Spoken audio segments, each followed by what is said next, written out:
We need to sow the seeds that love gives so that we can reap the benefits of those seeds. We want a crowded table where all are welcome, where we sow seeds of love for ourselves and others. That's what the song was about this morning. And I'm going to take it one step further. I wrote down what I heard them say. Take on the world when you're young and able. And we are all young and able. I want to hear an amen on that. Yes. Yes, we are. So last year we took a fresh look at who we are. Who do we say we are at Unity of Naples?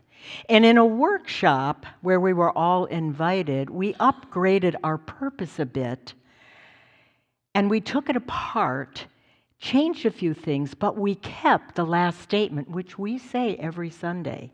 We are the embodiment and expression of love.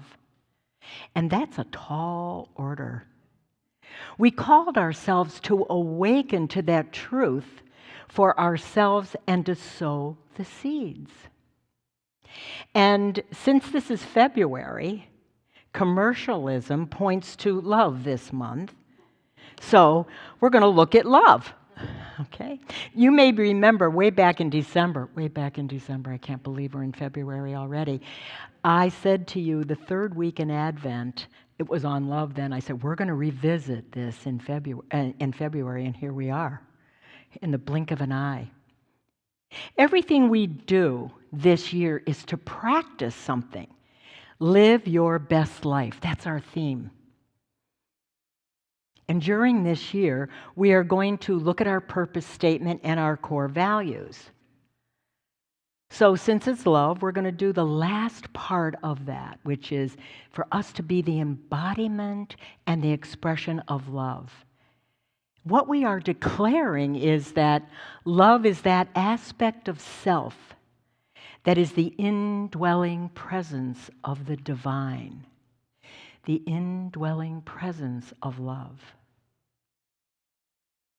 Life for most people is a quest for love, a long quest. We're always looking for love here, there, and everywhere, in experiences and relationships. You know that song? Looking for love in all the wrong places. Okay, that's all I'm singing. Yeah. Love becomes a quest for objects in the human consciousness. And I'm sure we can all realize that we spend a lot of time in that, looking for objects, looking for love. We're looking for love outside of ourselves, and we want others to be able to give it to us in just the right doses, at just the right time, without having to say a word to the person. Intuitively, though, within ourselves, we know that love is an inner power, not an object. Our need is to actually be love itself. We need to be that. Within every one of us, there is a need to express love, to radiate love, to give ourselves that love, to be in tune with the cosmic flow at the root of our being, to simply plug in the light, turn it on, and express it. And before you know it, there's an overflow of love. That inner love and that lovingness toward life. Just think about an innocent child. You see them running and playing, and you can't help but see that innocence, as long as you don't have to take care of them. You can just see them, and it's so much fun. And it's fun to watch the dad run after the child who thinks it got away and didn't. It's just so much fun. But what it does is it brings out that love, that innocence within us. Or how about the first time you ever seen your own child, if you had one, that newborn baby? Whew. Talk about love overflowing, right? If you've never had that experience, you can imagine. Also, just look around here. The beauty here, the overflowing of love, that feeling we get when we come on campus, that something different is here. And we love to express that overflow, that love within us. We have plenty of it. Sometimes I like to call it being childlike, where we drop all the pretenses and we become who we really are. We have many words for love. I'm not going to name all of them, but I will do a few. Affection, fondness, warmth, tenderness, adoration, devotion, passion, cherish, friendship, beauty, charity. Did you ever think of that as love? Compassion, grace, respect, appreciation, gratitude, and I'm going to throw in chocolate. Okay? Yeah. I don't care if it's dark chocolate. I don't care if it's milk chocolate. I don't care if it's white chocolate. And I know they say dark chocolate's the best for you, but you do whatever you want. Every one of them describes the ability to tap into the divine within us, knowing that God is life, God is intelligence, God is power, God is love. To name just a few of the attributes that God has, that we have, those are the same attributes we have. In unity, we begin our prayer remembering the attribute of God and then combining ourselves with that attribute. And when we do that, it opens our hearts and helps us come into one. When we live those God qualities, then life is fabulous, no matter what. We're able to see the gift in things, maybe not right away, but we're able to as time passes, realizing that no matter what, we do not have to suffer. Everyone, let's put it this way, every love connection with God and self gives us the power to transform ourselves. Think about that. Every love connection. That's really the Christ essence within us. In other words, it's that same essence that Jesus presented to us over and over again in the New Testament. That essence is within us, and we have the ability to transform our hearts and our minds, allowing us to reflect love, compassion, forgiveness, humility, and selflessness. Having that Christ essence within us signifies an aspiration to embody the values and teachings of Jesus, fostering within us personal growth and contributing positively to this world around us. In fact, Jesus gives us a commandment. What does he say? Love one another as I have loved you. Connect to your inherent good. Cultivate an inner awareness of your divine presence so that you can foster personal growth. We do this here at Unity through prayer, meditation, and affirmative thinking. We do this by living in gratitude. These are ways that we connect to our inner love, our inner divinity. And when we do, the experience of love flows naturally. Are you with me? Do you know what I mean? Yeah. When we do this, we can recognize our goodness and stop beating ourselves up. We can strive for what our purpose statement says, which is we are the embodiment and expression of love. And prayer, meditation, and affirmative thinking leads us to be that embodiment and expression of love. It's the cornerstone of the unity movement. Whatever arises, turn to prayer. You want to increase love for yourself and love for others?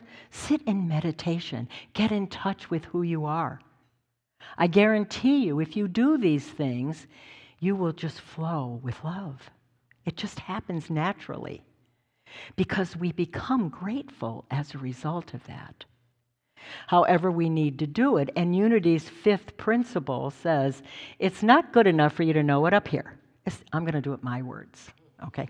It's not good enough for you to just have it up here, Eileen.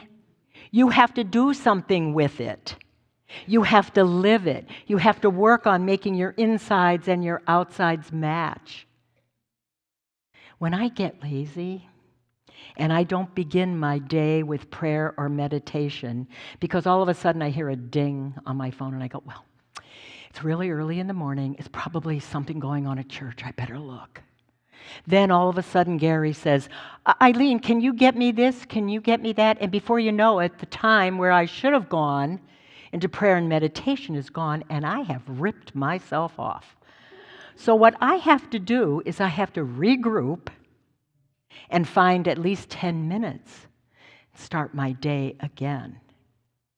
Eric Butterworth, a New Thought minister and prominent teacher in the Unity movement, says, experiencing God's love is about self-realization and the recognition of our inherent oneness with the divine.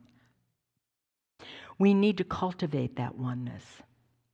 I guarantee you that prayer and meditation will get you there. That's the beginning of self-realization. Who am I? Who am I? What am I called to be? That's what Jesus came to teach. Every example in his life leads to self-realization. The realization that we have that Christ light within us 24/7.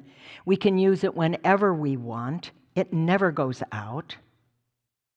And nowhere in the Bible do we ever find Jesus saying, I should have done a better job. They're just not getting it. You know, I need time away from you, apostles, right now. I'm going up to pray. Oh, God, why did I say yes to this? No. He didn't say the Pharisees are picking on me. I can't stand it anymore. I'm just a victim. I can't get ahead no matter what I do. Instead, we hear only love and forgiveness. One of Jesus' last words is remembered, actually, as, Father, forgive them, for they know not what they do. Those of us who have a lower awareness of ourselves and others are not to be judged, but forgiven. We have to get out of our heads, thinking that God is up there somewhere, out there somewhere. God is within us, our own divinity. Our soul is just waiting for us to recognize it so it can expand and expand and expand as the embodiment of love. It's so important that we love ourselves, and yet it is so hard to do at times. Self-acceptance is the pathway to experiencing this divine love. And it allows us to connect with our inherent worth and goodness. I know I probably sound like I'm beating a dead horse right now, but I really want you to hear this because we hear all the other stuff all the time. And we need to hear and believe who we are, rather than focusing on some external God out there who gives us love if we're worth it, you know. We get caught up in a God who judges us, and we wonder, do we even deserve love? And then that little ego gets bigger and bigger, that ego of limit gets bigger and starts saying, yeah, who do you think you are, right? We make God human. And when we do that, we block the realization that we are divine. Prayer and meditation will always bring you back. Listen to what Charles Fillmore wrote. God does not love anybody or anything. I didn't laugh when I heard it the first time. I went, what? God is love itself. Man becomes loving by permitting that which God is, to find expression in word and act. Now, the first time I heard that, I was new to Unity, and I was like, you got to be kidding me. I grew up thinking God loved me. What is this? What do you mean God does not love anything or anybody? That's blasphemy.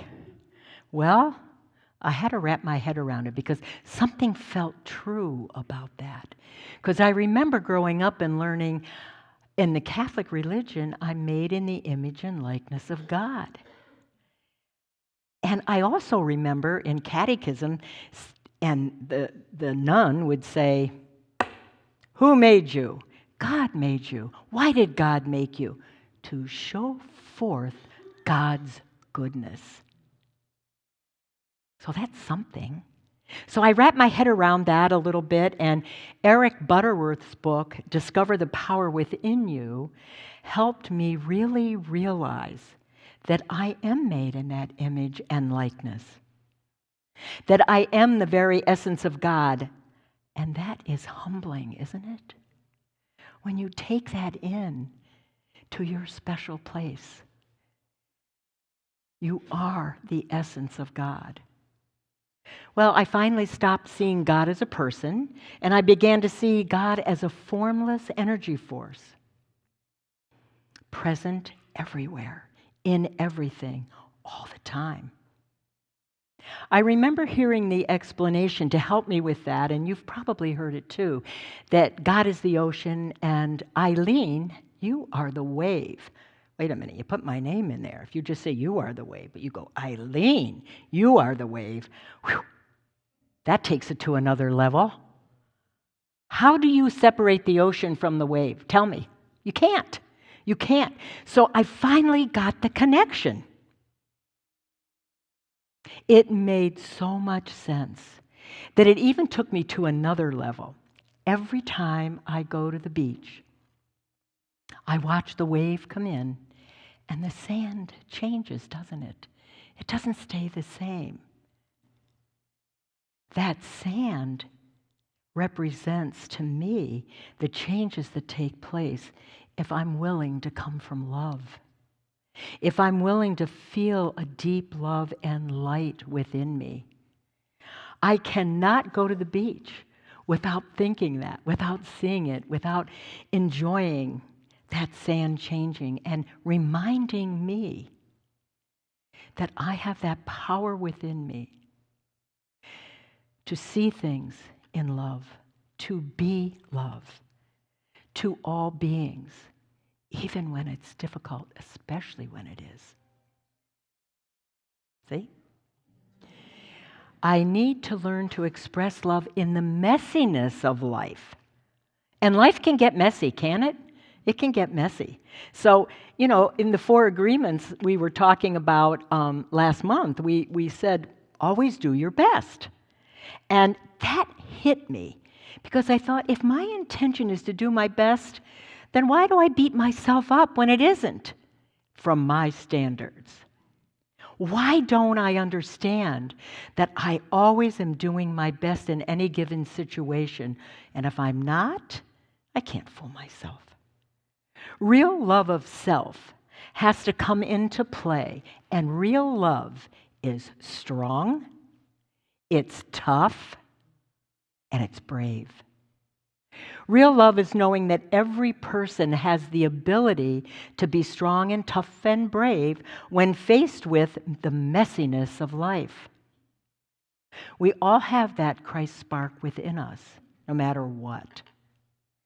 Jesus calls us to be the center of love, and that calls us to be an advocate of love for all. He never did shrink from his responsibility. There was no thought in Jesus' mind that said, oh, this is a mess. I think what I better do here is just play it down a little bit. I don't want to look like I'm wrong again. I better not ruffle any feathers. I want people to like me. That's what I'm here for, right? I think I'll just sweep this under the rug. I better keep it simple. That was not Jesus' MO. He intervened on behalf of the woman caught in adultery. He took the heat for healing the blind man on the Sabbath. He called out the Pharisees for their hypocrisy. That's called tough, brave, strong love.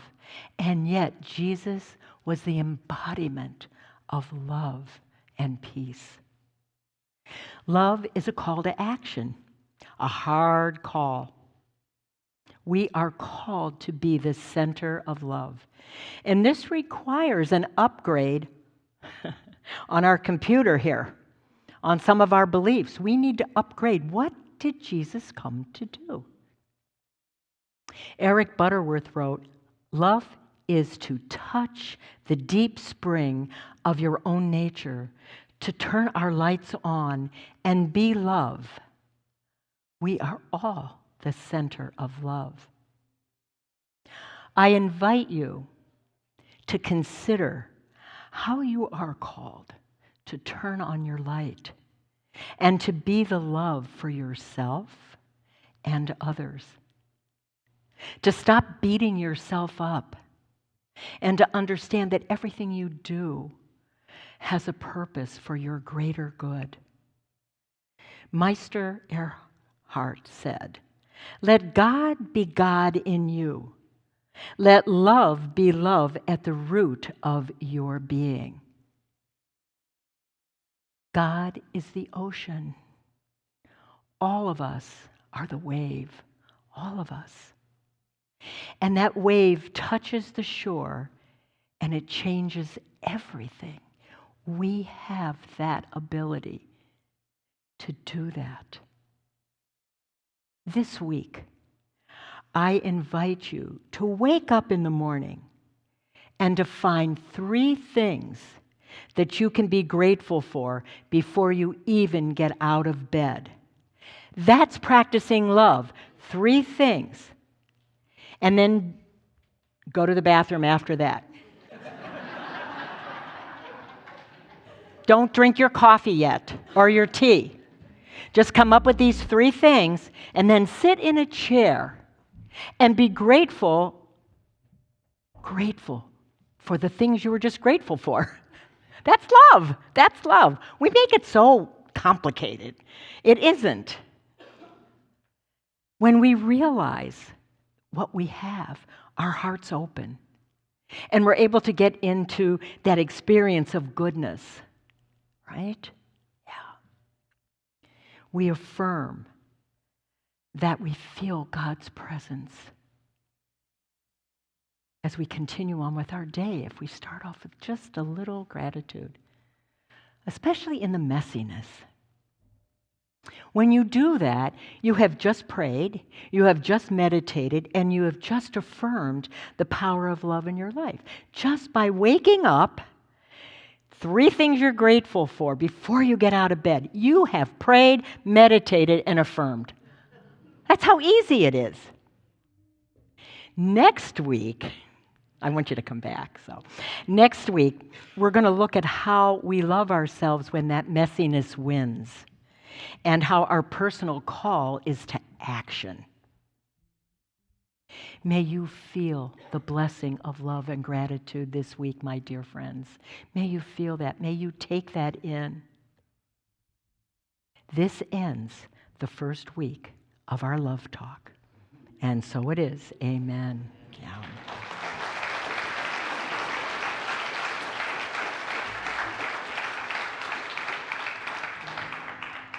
Let's do a quick little prayer, just so you don't forget, right? God is love and light, so am I. And just as I am, so are all of us, that love and light. We bring ourselves together with that peace and that joy. And we go about our week living in love and gratitude, being that center of love that Jesus calls us to. And so it is. Amen.